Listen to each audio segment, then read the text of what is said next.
I want several of the Latvian technologies to become part of the next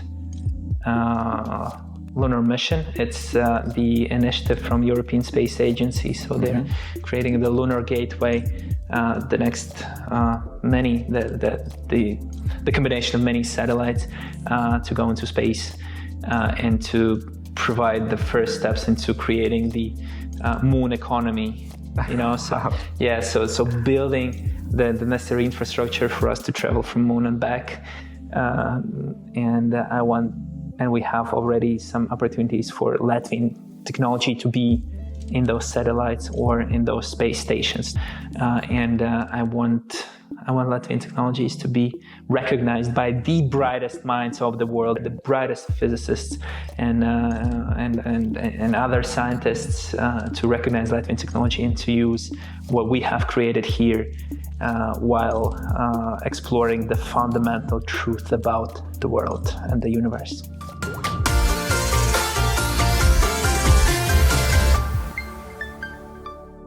Well, Nikita, thank you so much for taking time to speak to us today. My pleasure. It's very nice meeting you. Likewise. Tell us a little bit about who you are and what it is that you do. Awesome. So my name is Nikita, and I'm running the Innovation and Technology Department at the Investment and Development Agency of Latvia. So basically, a very long title and kind of long list of responsibilities as well. But primarily, I'm responsible for pushing towards successful kind of result for the scientifically intensive startups and companies in Latvia, providing them with different kind of support and coming up with new support programs, both financial and non-financial, to boost this capacity of Latvia to develop something, to create something, and then definitely to commercialize it as well and scale it on the global level. Okay, that's really interesting. So I'd like to understand a little bit more about what are the things that you think Latvia distinguishes itself from perhaps other Baltic and Nordic markets in terms of capabilities or areas of specialization? Very well. So primarily, speaking about the areas of specialization, so we have came up with, together with the Ministry of Economics, with 5 top priority sectors that we have the biggest potential, both to compete in a global market, but as well to capitalize on the knowledge and experience that Latvia has already. And those are the five of them. The first one is photonics, smart materials, and engineering systems. It's just, kind of complicated name, but it's photonics and everything which is related with photons and smart materials. The second one is biomedicine, biotechnologies, and medtech. Okay. The third one is the smart energy or renewables. That is one, at this point right now as we speak, that's a priority for us as well, the smart energy and renewables. The third one is bioeconomy. So we have, as for right now and before, a very high export levels of woods and food products. So that is one of the sectors as well, and the third one being ICT, obviously, like pretty much in any other country in the world. Right. And I'd like to understand, what is it that Latvians have that perhaps draws them to focus on this type of fields? Because one of the things that I find fascinating is that with a small population like the one the country has, you seem to have a very advanced grasp on some of these very, very innovative fields.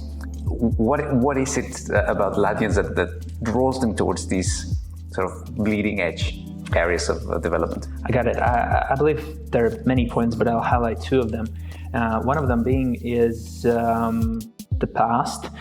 So for kind of a very long time already, we've had many manufacturing facilities and R&D facilities that were focusing on engineering new products.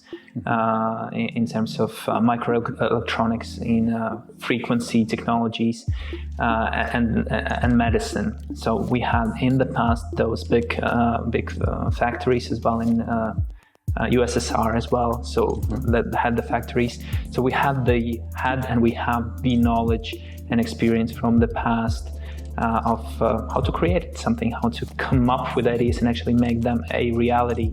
And the second point being is that there is no other chance for us to be a competitive global player other than focusing and pushing all the efforts that we have, all the talents, the brilliant minds, the sparking eyes, pushing them towards the STEM and focusing on the highest value added product development, being them photonics or biomedicine or anything in between. So we have to be competitive globally for us as a country to prosper, to grow, to develop into more advanced country, and we have to do it through science, through innovation and R&D capacity.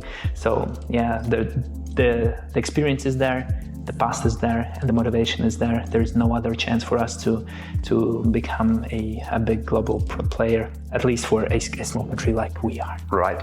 Okay. And you just before we started, you were telling us that you studied in Denmark. I did. I'm curious to hear your perspective on what are the similarities between Nordic countries like Denmark and maybe others that you know, and the Latvian market.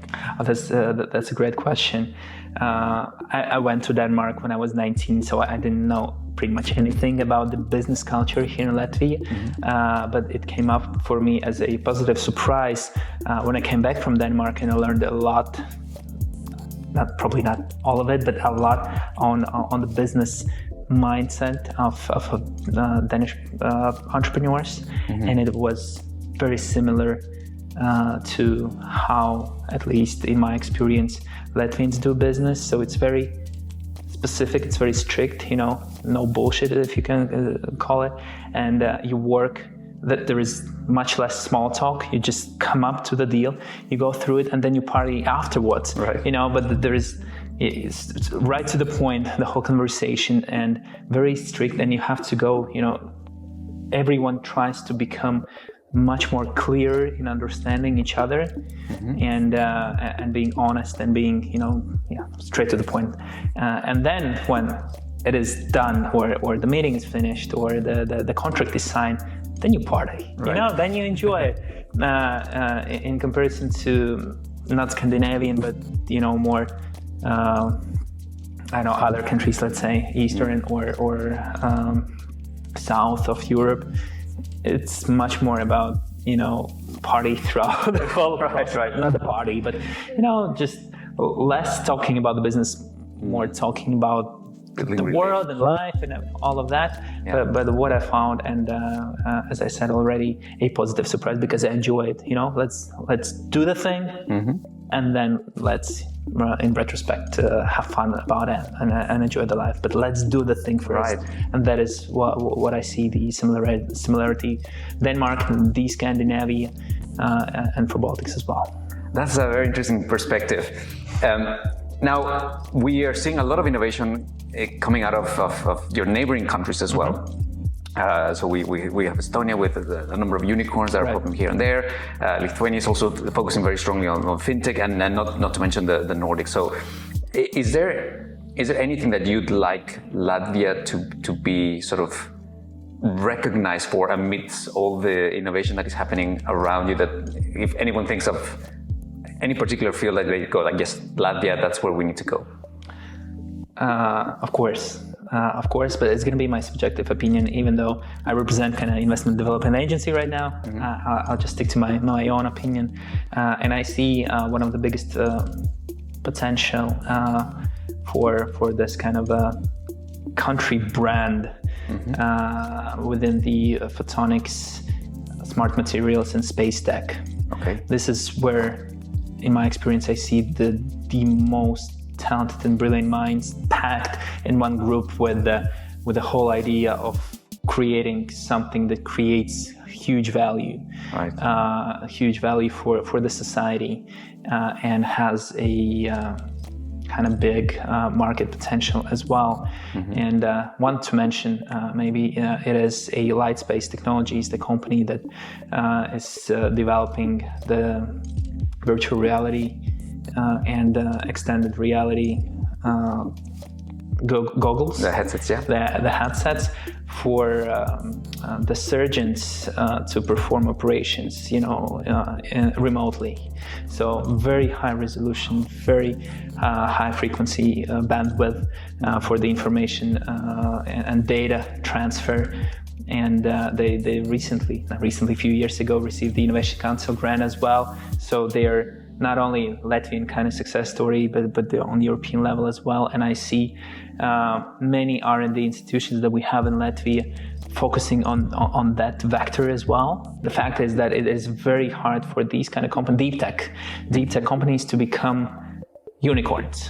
Mm-hmm. The development phase, going through all the technology readiness levels, the research and all of that, the clinical practices, it takes a very long time. And it is, from the very beginning, it is hard to find the investors. Mm-hmm. And you have to, have the IP potential for the patent registration has to be in place. There are many more factors rather than e-commerce, mm-hmm. That has to be in place for investors to believe and to go through 7 to 9 years of believing day to day to stick with it.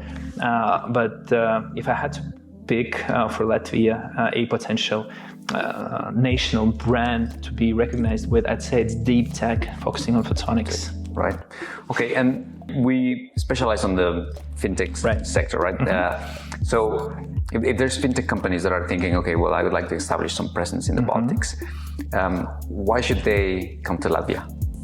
Very well. Not because of weather, obviously. It's for the viewers and listeners, it's kind of cold and dark outside, right. So not for the weather, even though summer is nice. But I'd say there are a few factors. One of them specifically for all the companies and startups, we have a very beneficial and favorable tax system, specifically for the businesses that do reinvest their profits back into the company. Mm-hmm. So there is zero income tax, which we have, and I believe Estonia has, mm-hmm. and that's it within Europe. So that would be one of the big benefits to establish the company here in Latvia, especially startups that you are not thinking about paying out the dividends in the next 3 to 5 years. Right. So if that's not the plan, so your profits are going to be reinvested. That's the best place to start is here in Latvia. Then specifically mentioning fintechs, we have a regulatory sandbox mm-hmm. developed specifically for fintechs, so in collaboration with the Bank of Latvia. Mm-hmm. So for 12 months, you can come up here and play and test the regulations in a safe environment, mm-hmm. All the time getting the feedback about the compliances, about all the other regulations that have to be met mm-hmm. From the Bank of Latvia.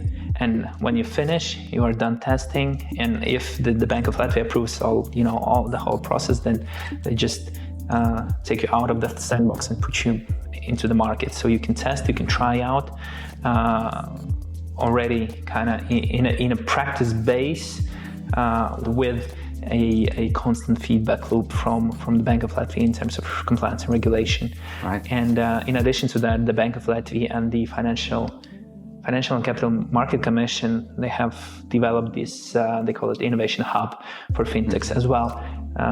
Very similar, constant feedback, constant consultations in terms of how to meet all the regulatory basis of the European Union for financial services in order to run successfully, to start successfully, and to get and you can get all the necessary support for you to move forward. Okay. And then I can go Please. On with it. But then we have and that's not only for fintech startups, but for all the startups, we have this startup law, it's called.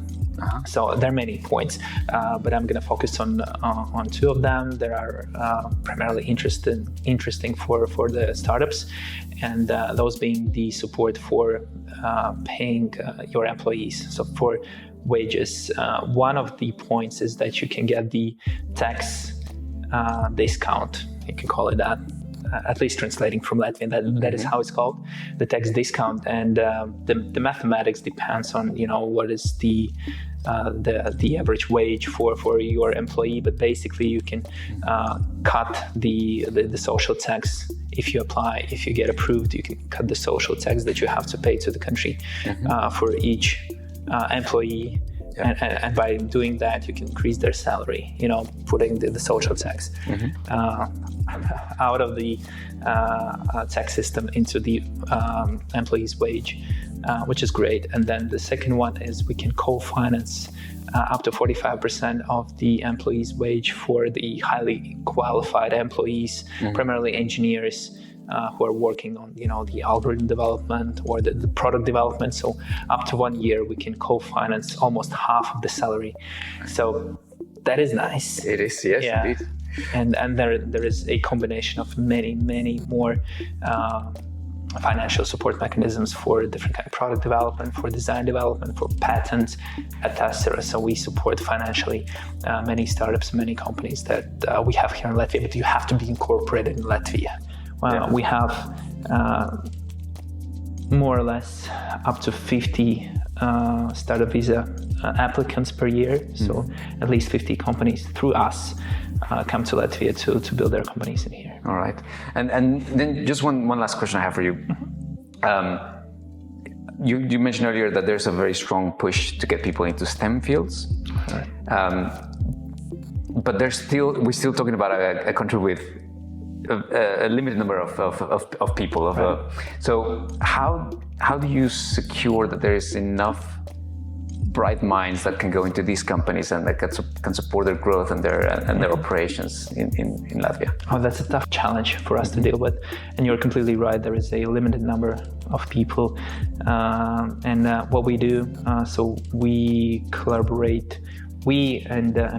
Both the Investment and Development Agency of Latvia and the Ministry of Economics and the whole government is trying their best to support, first of all, the university and development of the local universities for them to open up the to study programs for people who live abroad. So we have an inflow from people from the Central Asia as well into these programs, and we're trying to make those programs as interesting as possible, creating the double degree program. So if you study in Riga, you can get a degree from the US as well. So making this collaborative study programs to attract more and more talented individuals in their 20s, let's say, to come to study here and to stay here. So my primary objective is not that much related to education, but to creating the environment for those bright minds to stay in. Right.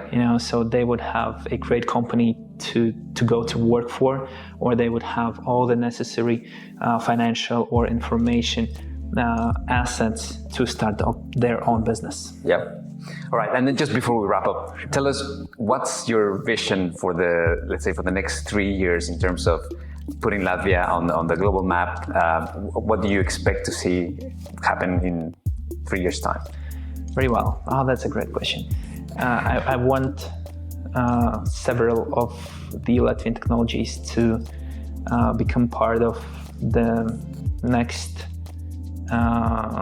lunar mission. It's the initiative from European Space Agency. So they're creating the lunar gateway, the next the combination of many satellites to go into space and to provide the first steps into creating the moon economy. So building the necessary infrastructure for us to travel from moon and back. And we have already some opportunities for Latvian technology to be in those satellites or in those space stations. So this is the one thing. And the other one is very similar in a sense, having Latvian technologies to be used in CERN, the nuclear research organization. So we are building the connections with them right now. And I want I want Latvian technologies to be recognized by the brightest minds of the world that work there, the brightest physicists and other scientists, to recognize Latvian technology and to use what we have created here, to use there at CERN and the Hadron Collider, while exploring the fundamental truth about the world and the universe. I love that. That's fantastic ambitions to have. Nikita, thank you so much for sharing that with us. Really nice hearing your take on this. Thank you.